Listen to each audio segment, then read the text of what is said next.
Hi folks, we're going to go ahead and have a recorded lecture today. This is going to be a really quick sort of review of what we've already talked about and then tying it to the Abbott and Snidel reading for today on why do states use formal international organizations. And then hopefully I'll be back in class on Thursday and we can sort of pick up from where we left off. If not, I will send another email and we'll try to catch up as we can. Okay, so the reading for today was why do states use formal international organizations? And if you remember, one of the things that we were talking about was the difference between formal and informal cooperation. So the key criteria here is formal international organizations are organizations that are created as a result of an international agreement, a charter, or a treaty, which means that these organizations are created by states, right? So while Abbott and Snidel are interested in why states use them, we can think back on the things that we've covered so far to think about why states create them, right? So for example, realists start from the prisoner's dilemma, right? And a one-time prisoner's dilemma, we've talked through multiple times, what happens is we end up in an equilibrium where both players betray the other and they end up with a worse outcome than if they had just stayed silent, right? And the reason they do that is because they're trying to get their best payoff, which is the zero, right? Okay. But as we talked through, cooperation can happen with a prisoner's dilemma if the same players have to interact multiple times, right? But even if players have to interact multiple times, right, that sets up a shadow of the future, and that means there's an opportunity for retaliation. So if prisoner B decides to betray,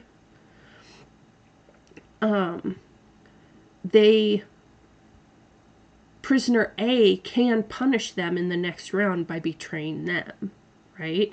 So if you have repeated interactions, you have the opportunity to build cooperation. You have the opportunity to try to get this over and over, but also if somebody betrays you or moves away from the cooperative, you have an opportunity to retaliate by betraying them in the future, right? And so this creates incentive for cooperation. But one of the things that happens, so we can think of the tragedy of the commons that we talked about earlier, where we have a pasture and everybody who lives around it can put sheep on it. But the problem is everybody wants to put as many sheep as possible.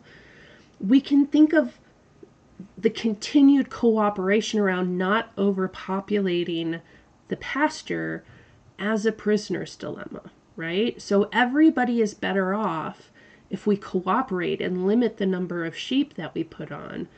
But any individual could get a higher payoff if everybody else cooperates, but they throw an extra sheep on. And so this creates like a monitoring problem or an enforcement problem to make sure that people are continuing to limit the number of sheep that they're putting on.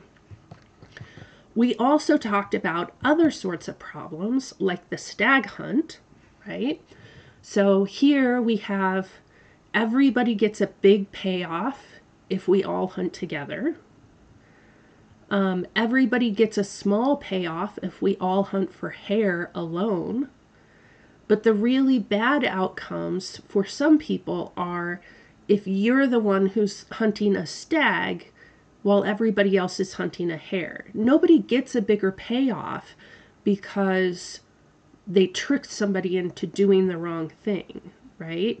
So in these sorts of issues, we're thinking about things like environmental protections. We're thinking about things like what we consider public goods or collective goods, where really we just need everybody to do the same thing and everybody gets a good payoff. The problem is we have to coordinate. How do we coordinate on which one of these options we choose, right? So like the Montreal Protocol is a good example of this. The Montreal Protocol was the one that was directed at reducing chlorofluorocarbons that were producing a hole in the ozone, right? Every country just needed to get on the same page of what actions they were going to take. And the bad outcome was we aren't on the same page, right? Similarly, we talked about the battle of the sexes, where you want to go on a date. There are two possible things you can do. One person prefers football, one person prefers the opera, but both people prefer to be on a date as opposed to having one person at football and one person at opera.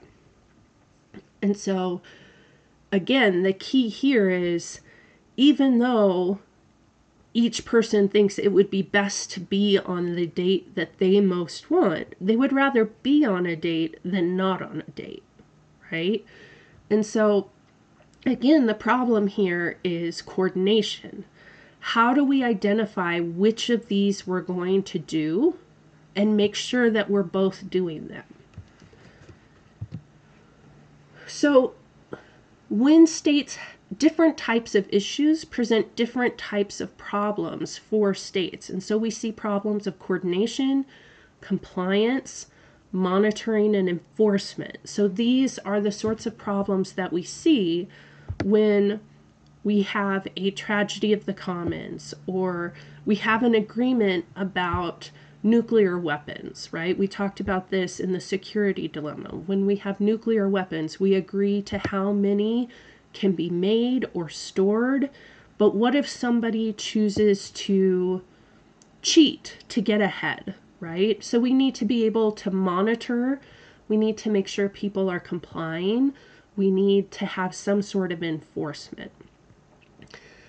And so one of the questions is, why would states turn to international organizations to do this? Why do they use organizations for these purposes? Well, formal institutions and organizations, as I mentioned, are identified by having a charter or a written agreement that establishes the organization and outlines the powers and processes. So essentially, when states choose to use these organizations, they are actually writing down what powers and processes these organizations have. And that means that states recognize trying to work together is important, but having any single state be responsible for solving a coordination problem or an enforcement problem probably isn't reasonable, especially because they're interacting with other states that also have sovereignty, right? So states give up some of their sovereignty in order to empower this other organization, right? And so now they're becoming kind of entities of their own. They become both a tool that states use, but also an actor.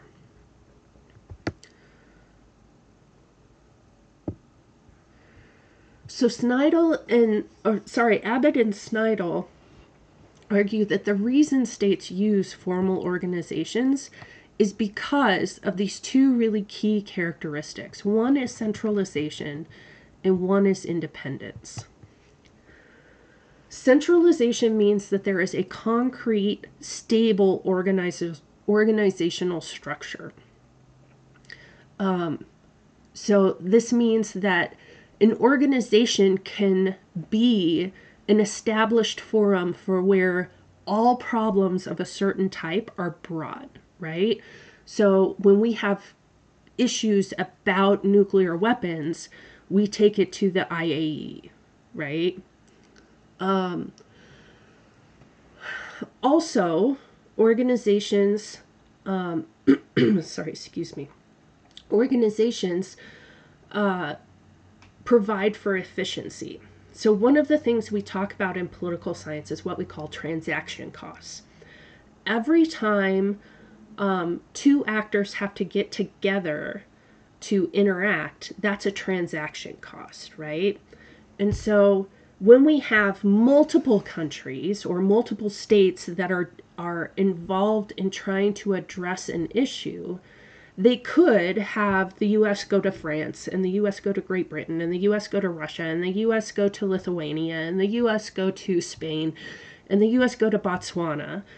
And then Botswana has to go to Russia and Lithuania and Spain and Germany and France.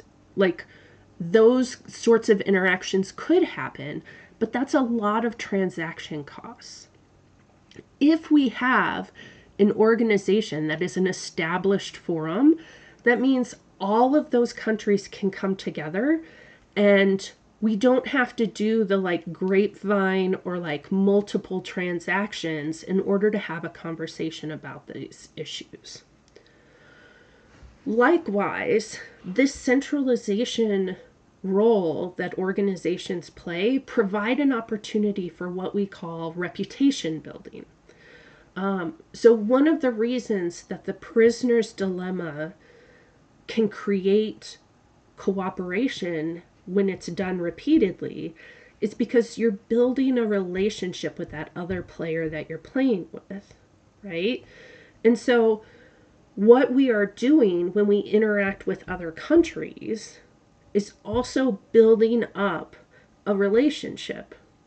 And countries can have a reputation for playing games in a honorable way, to keeping their word, to playing by the rules, or they can have a reputation for cheating.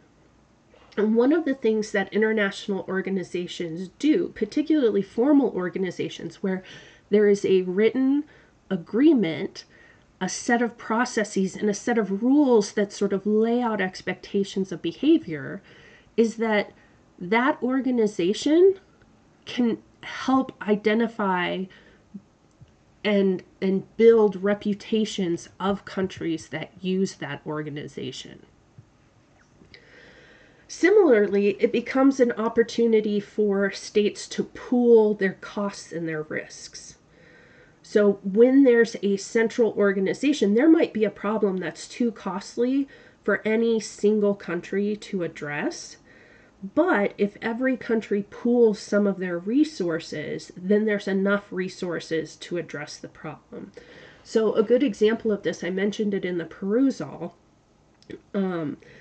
is the eradication of smallpox. So Russia and the United States both were working on eradicating smallpox, and they were trying to do it by providing some funding to individual countries.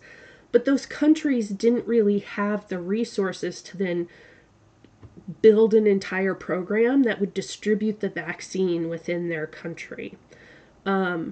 So in, I believe it was the 70s, like 69 or 70, the World Health Organization created a commission or a committee for the certification of the eradication of smallpox.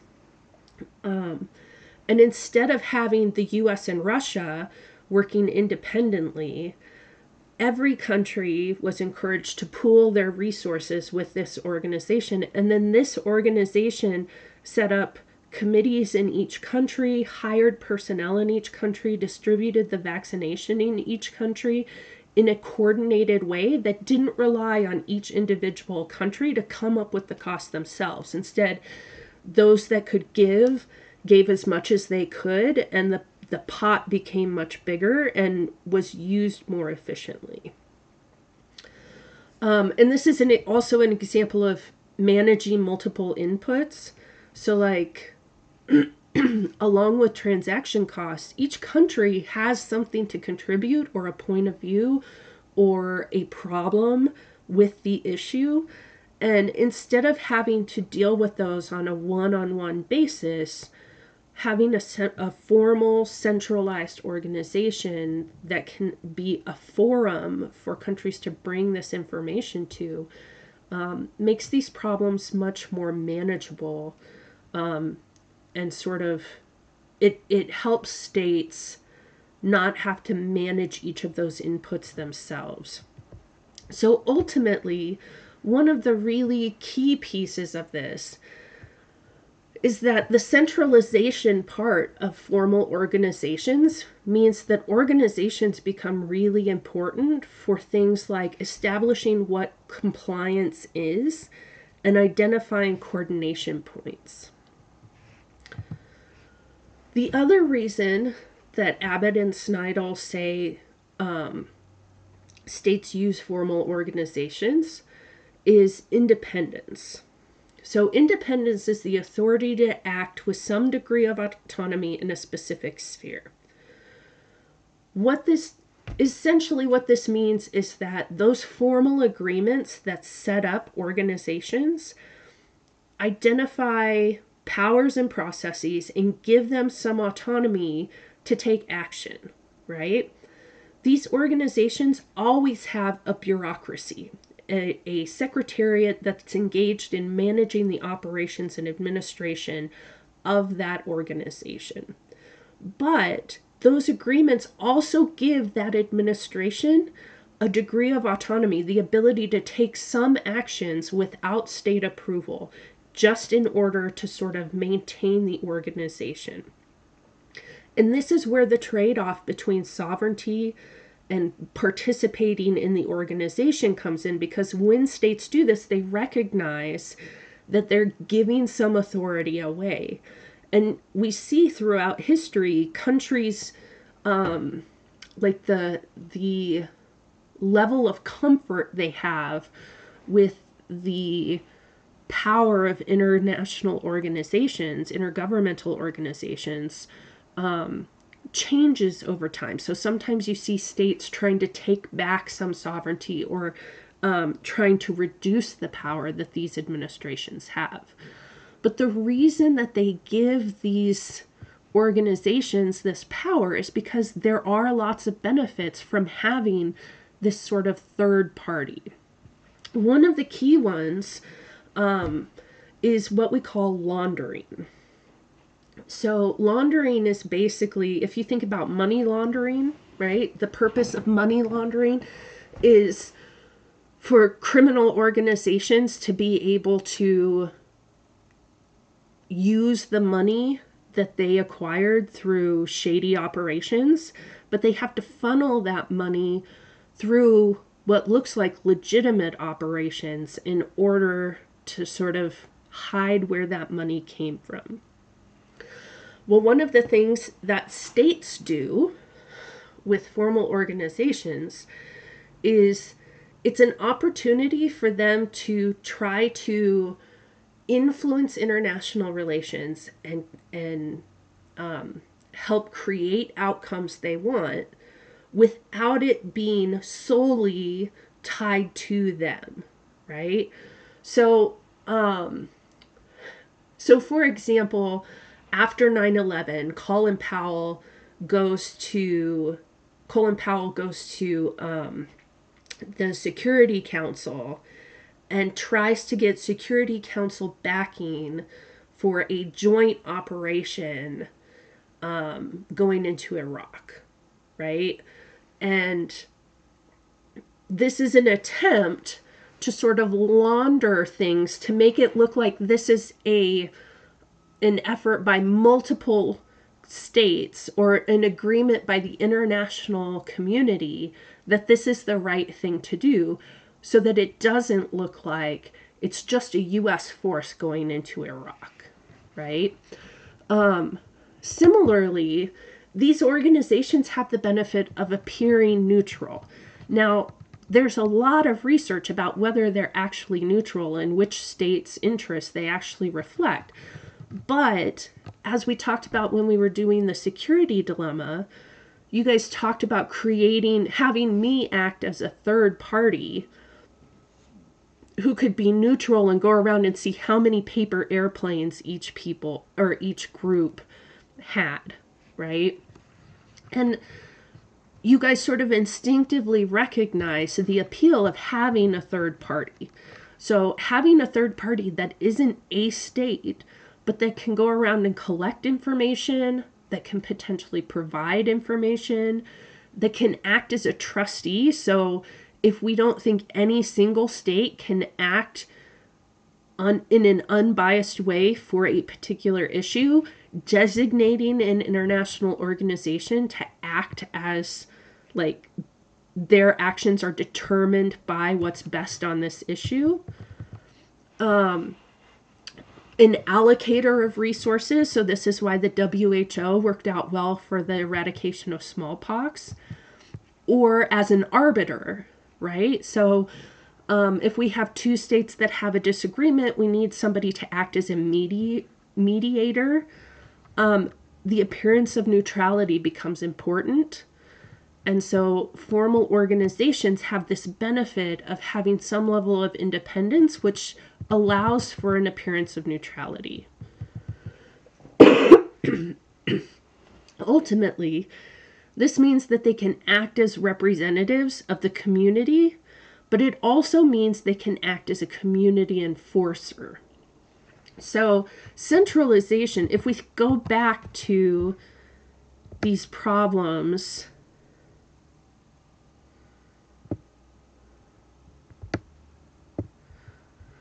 so if we go back to the types of problems that we see, right? Once we move away from the realist single-time prisoner's dilemma, we're no longer looking at just like conflict or cooperation. Now we're looking at the sorts of problems that hinder cooperation, right? Coordination, compliance, monitoring, and enforcement. Centralization becomes really important for things like what does it mean to comply? What are the rules for compliance? And how do we coordinate on our preferred outcomes, right? But for other types of issues, the problems are monitoring and enforcement. And independence is what enables international organizations to help to be useful to states in solving these problems, right? So going forward, when we talk about international organizations, particularly formal organizations, we are talking about organizations that have formal agreements that provide the benefits of centralization and therefore helping with compliance and coordination, and that have levels of independence that can allow them to engage in monitoring and enforcement. And together, we can think of these things as key characteristics of formal organizations, but they also serve as sort of a starting point for, well, then when do states use formal organizations? When don't they?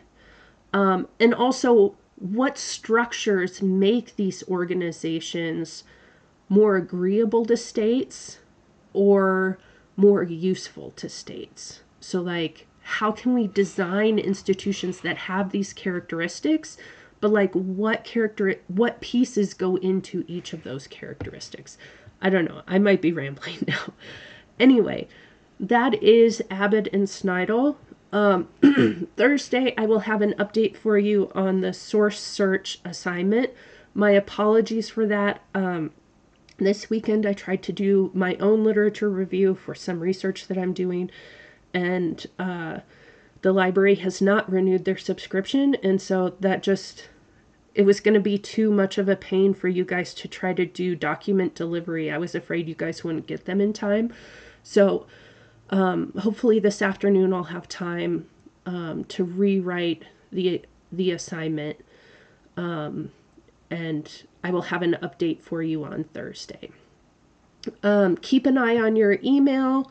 I am hopeful I'll be back on Thursday, but we will see how things go. All right, that's it, and have a good rest of your day.